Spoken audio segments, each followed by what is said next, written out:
Great Expectations by Charles Dickens. Chapter 5.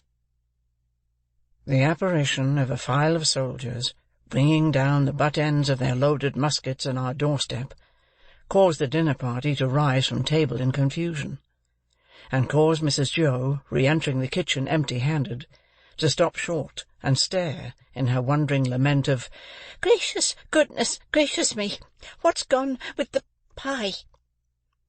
The sergeant and I were in the kitchen, and Mrs. Joe stood staring, at which crisis I partially recovered the use of my senses. It was the sergeant who had spoken to me, and he was now looking round at the company, with his handcuffs invitingly extended towards them in his right hand, and his left on my shoulder. "Excuse me, ladies and gentlemen," said the sergeant, "but as I have mentioned at the door to this smart young shaver," which he hadn't, "I'm on a chase in the name of the king, and I want the blacksmith." "And pray, what might you want with him?" retorted my sister, quick to resent his being wanted at all.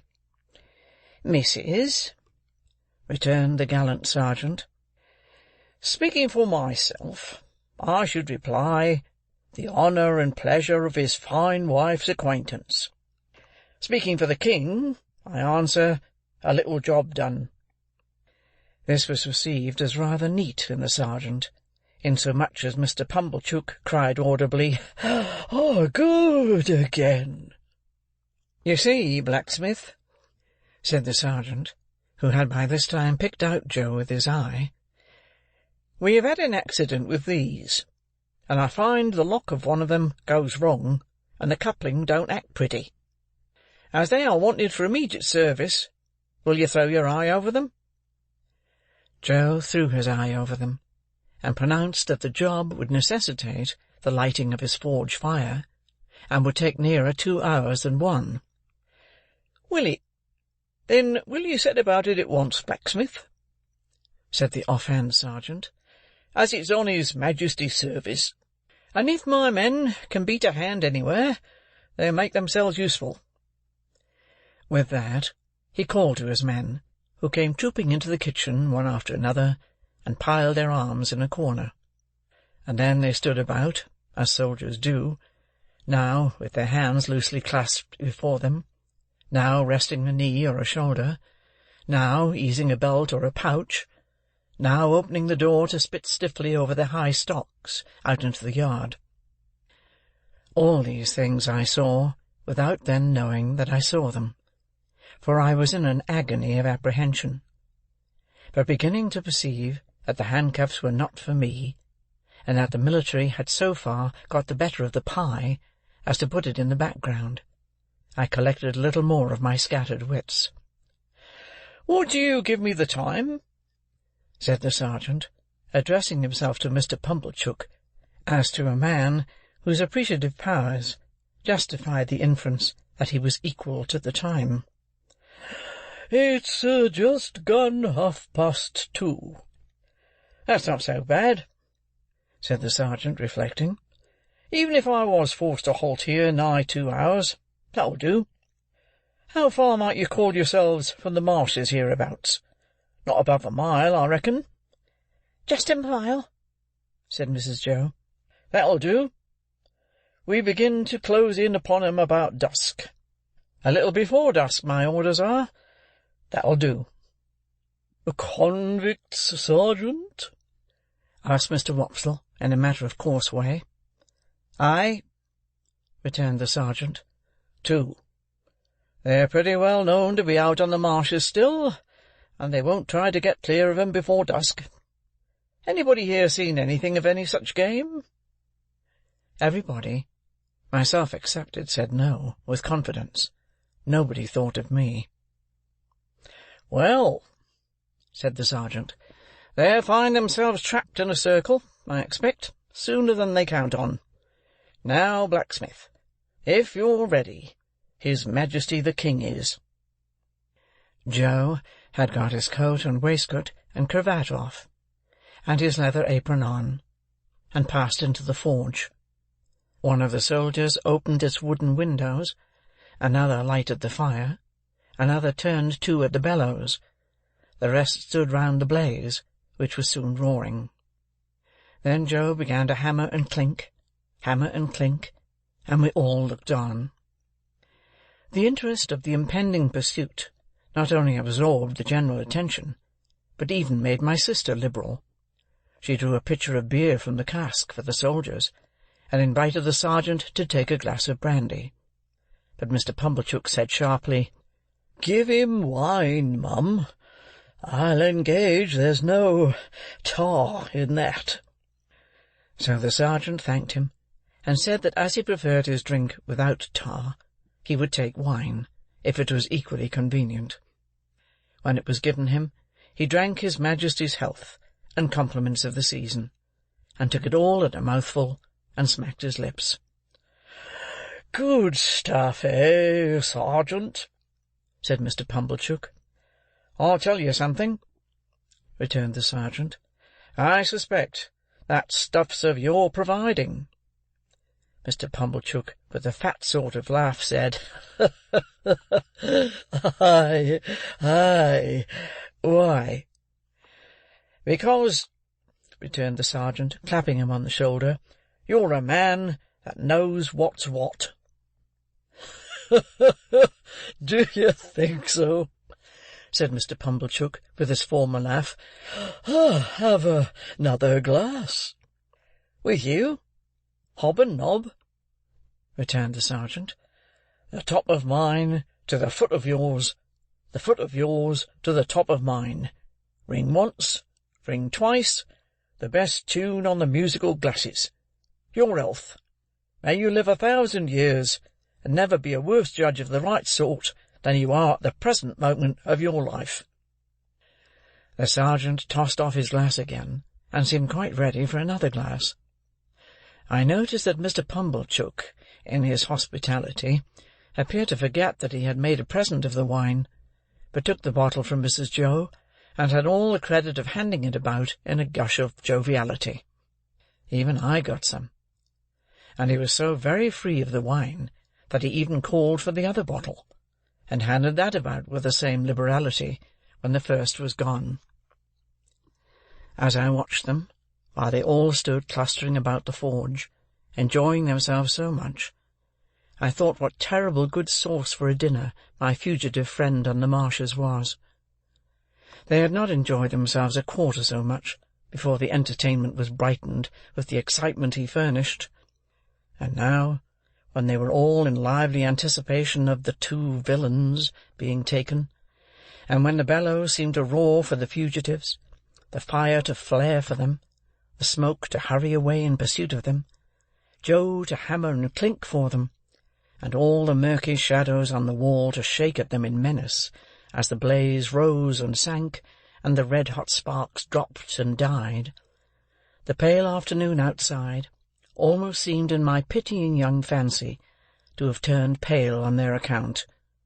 Poor wretches! At last Joe's job was done, and the ringing and roaring stopped. As Joe got on his coat, he mustered courage to propose that some of us should go down with the soldiers, and see what came of the hunt. Mr. Pumblechook and Mr. Hubble declined, on the plea of a pipe and ladies' society, but Mr. Wopsle said he would go, if Joe would. Joe said he was agreeable, and would take me, if Mrs. Joe approved. We never should have got leave to go, I am sure, but for Mrs. Joe's curiosity to know all about it, and how it ended. As it was, she merely stipulated, "If you bring the boy back, with his head blown to bits by a musket, don't look to me to put it together again."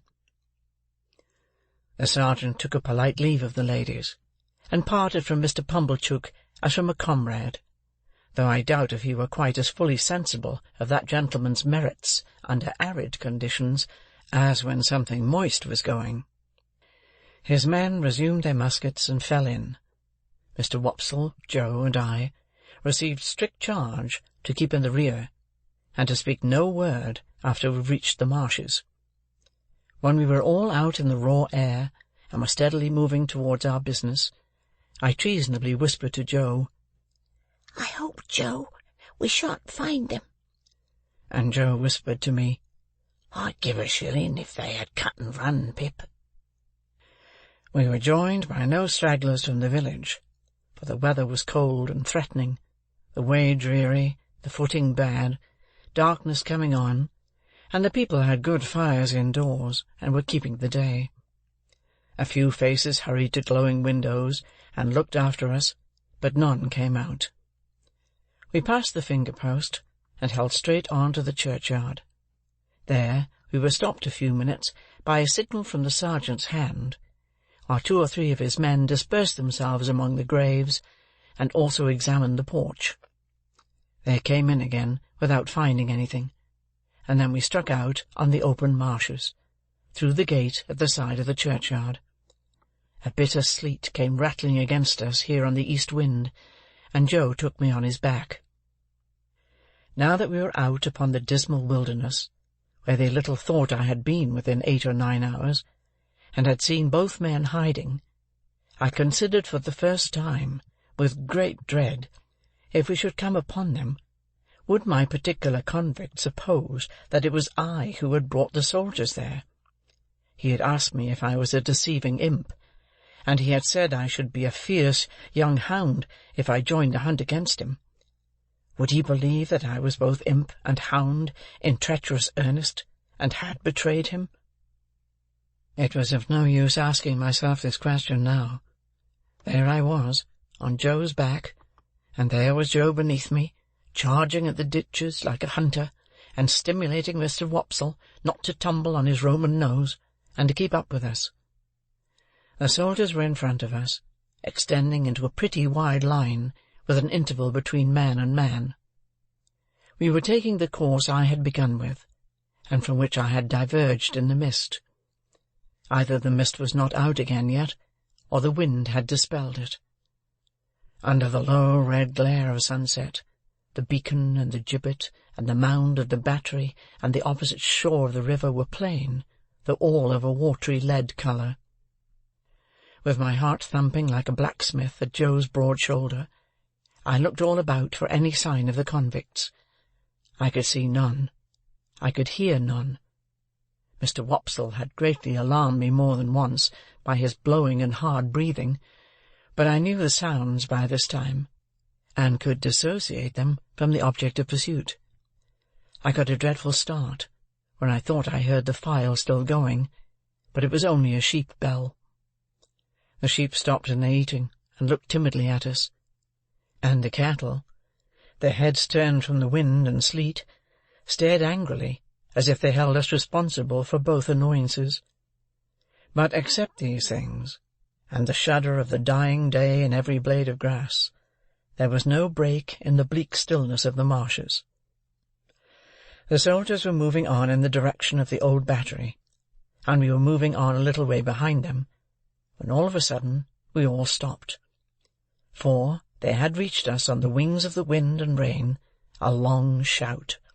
It was repeated. It was at a distance towards the east, but it was long and loud. Nay, there seemed to be 2 or more shouts raised together, if one might judge from a confusion in the sound.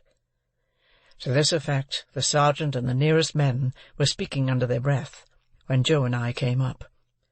After another moment's listening, Joe, who was a good judge, agreed, and Mr. Wopsle, who was a bad judge, agreed. The sergeant, a decisive man, ordered that the sound should not be answered, but that the course should be changed, and that his men should make towards it at the double.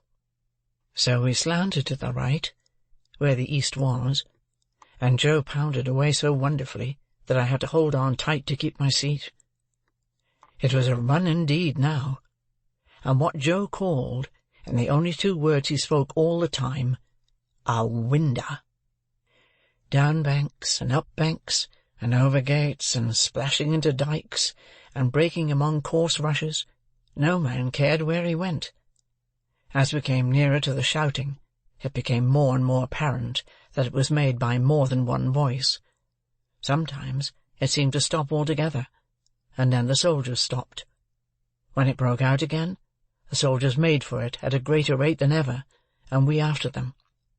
After a while we had so run it down that we could hear one voice calling, "Murder!" and another voice, "Convicts! Runaways! God! This way for the runaway convicts!" Then both voices would seem to be stifled in a struggle, and then would break out again. And when it had come to this, the soldiers ran like deer, and Joe too. The sergeant ran in first, when we had run the noise quite down, and 2 of his men ran in close upon him. Their pieces were cocked and levelled when we all ran in. "Here are both the men," panted the sergeant, struggling at the bottom of a ditch. "Surrender, you 2, and confound you for 2 wild beasts. Come asunder." Water was splashing, and mud was flying, and oaths were being sworn, and blows were being struck, when some more men went down into the ditch to help the sergeant, and dragged out separately my convict and the other one. Both were bleeding and panting and execrating and struggling, but of course I knew them both directly. "Mind," said my convict, wiping blood from his face with his ragged sleeves, and shaking torn hair from his fingers. "I took him. I give him up to you. Mind that." "It's not much to be particular about," said the sergeant. "It'll do you small good, my man, being in the same plight yourself. Handcuffs there." "I don't expect it to do me any good. I don't want it to do me more good than it does now," said my convict, with a greedy laugh. "I took him. He knows it. That's enough for me." The other convict was livid to look at, and, in addition to the old bruised left side of his face, seemed to be bruised and torn all over. He could not so much as get his breath to speak, until they were both separately handcuffed, but leaned upon a soldier to keep himself from falling. "Take notice, God! He tried to murder me," were his first words. "Try to murder him?" said my convict disdainfully. "Try, and not do it? I took him, and give him up. That's what I done. I not only prevented him getting off the marshes, but I dragged him here, dragged him this far on his way back. He's a gentleman, if you please, this villain. Now, the hulks has got its gentleman again through me. Murder him? Worth my while, too, to murder him, when I could do worse and drag him back." The other one still gasped. He tried to murder me. Bear witness." "Looky here," said my convict to the sergeant. "Single-handed, I got clear of the prison ship. I made a dash, and I done it. I could have got clear of these death-cold flats likewise. Look at my leg. You won't find much iron on it. If I hadn't made the discovery that he was here, let him go free. Let him profit by the means as I found out. Let him make a tool of me afresh and again. Once more? No. If I had died at the bottom there," and he made an emphatic swing at the ditch with his manacled hands, "I'd have held to him with that grip, that you should have been safe to find him in my hold." The other fugitive, who was evidently in extreme horror of his companion, repeated, "He tried to murder me. I should have been a dead man if you had not come up." "He lies," said my convict, with fierce energy. "He's a liar born, and he'll die a liar. Look at his face. Ain't it written there? Let him turn those eyes of his on me. I defy him to do it." The other, with an effort at a scornful smile, which could not, however, collect the nervous working of his mouth into any set expression, looked at the soldiers, and looked about at the marshes and at the sky, but certainly did not look at the speaker. "Do you see him?" pursued my convict. "Do you see what a villain he is? Do you see those grovelling and wandering eyes? That's how he looked when we were tried together. He never looked at me." The other, always working and working his dry lips, and turning his eyes restlessly about him, far and near, did at last turn them for a moment on the speaker with the words, "You are not much to look at," and with a half-taunting glance at the bound hands. At that point my convict became so frantically exasperated that he would have rushed upon him but for the interposition of the soldiers. "Didn't I tell you," said the other convict then, "that he would murder me if he could?" And any one could see that he shook with fear, and that there broke out upon his lips curious white flakes, like thin snow. "Enough of this parley," said the sergeant. "Light those torches." As one of the soldiers, who carried a basket in lieu of a gun, went down on his knee to open it, my convict looked round him for the first time, and saw me. I had alighted from Joe's back on the brink of the ditch where we came up, and had not moved since. I looked at him eagerly when he looked at me, and slightly moved my hands and shook my head. I had been waiting for him to see me, that I might try to assure him of my innocence.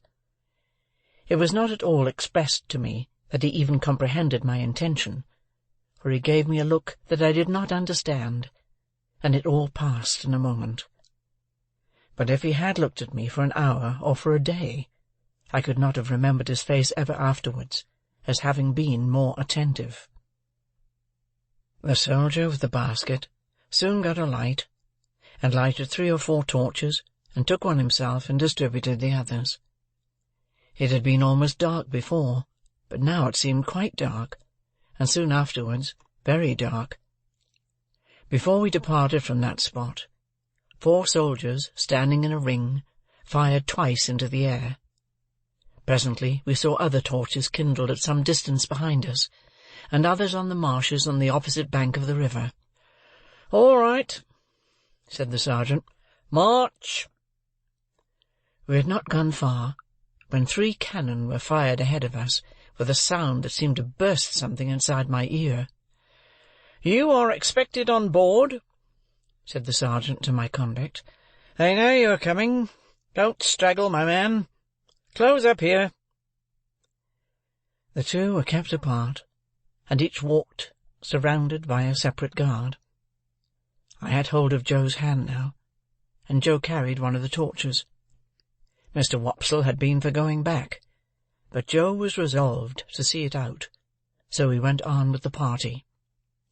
There was a reasonably good path now, mostly on the edge of the river, with a divergence here and there where a dyke came, with a miniature windmill on it, and a muddy sluice-gate. When I looked round, I could see the other lights coming in after us. The torches were carried, dropped great blotches of fire upon the track, and I could see those, too, lying smoking and flaring. I could see nothing else but black darkness. Our lights warmed the air about us with their pitchy blaze, and the 2 prisoners seemed rather to like that, as they limped along in the midst of the muskets. We could not go fast, because of their lameness, and they were so spent that 2 or 3 times we had to halt while they rested. After an hour or so of this travelling, we came to a rough wooden hut and a landing-place. There was a guard in the hut, and they challenged, and the sergeant answered.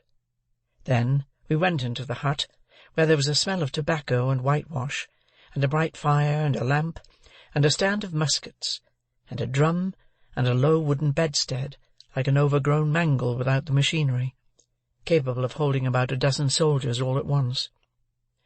3 or 4 soldiers were lay upon it in their great-coats, were not much interested in us, but just lifted their heads and took a sleepy stare, and then lay down again. The sergeant made some kind of report, and some entry in a book, and then the convict, whom I call the other convict, was drafted off with his guard to go on board first. My convict never looked at me, except that once, while we stood in the hut. He stood before the fire, looking thoughtfully at it, or putting up his feet by turns upon the hob, and looking thoughtfully at them as if he pitied them for their recent adventures. Suddenly he turned to the sergeant, and remarked, "I wish to say something respecting this escape. It may prevent some persons laying under suspicion along of me."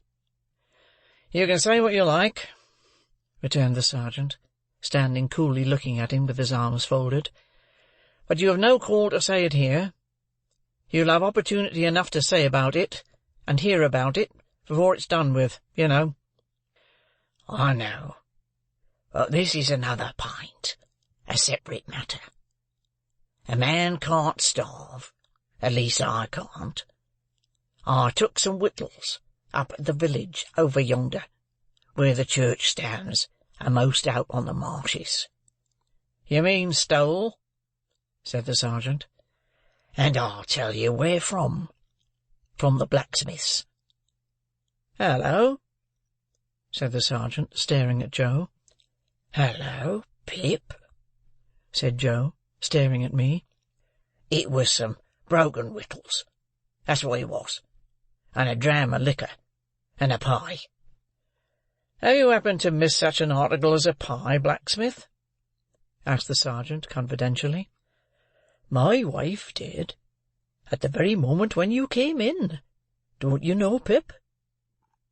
"So," said my convict, turning his eyes on Joe in a moody manner, and without the least glance at me. "So you're the blacksmith, are you? Then I'm sorry to say I've eat your pie." "God knows you're welcome to it, so far as it was ever mine," returned Joe, with a saving remembrance of Mrs. Joe. "We don't know what you have done, but we wouldn't have you starve to death for it. Poor miserable fellow creetur, would us, Pip?" The something that I had noticed before clicked in the man's throat again, and he turned his back. The boat had returned, and his guard were ready, so we followed him to the landing-place, made of rough stakes and stones, and saw him put into the boat, which was rowed by a crew of convicts like himself. No one seemed surprised to see him, or interested in seeing him, or glad to see him, or sorry to see him, or spoke a word, except that somebody in the boat growled, as if to dogs, "Give way, you!" which was the signal for the dip of the oars. By the light of the torches, we saw the black hulk lying out a little way from the mud of the shore, like a wicked Noah's ark. Cribbed and barred and moored by massive rusty chains, the prison ship seemed in my young eyes to be ironed like the prisoners. We saw the boat go alongside, and we saw him taken up the side and disappear. Then the ends of the torches were flung hissing into the water, and went out, as if it were all over with him. Chapter 5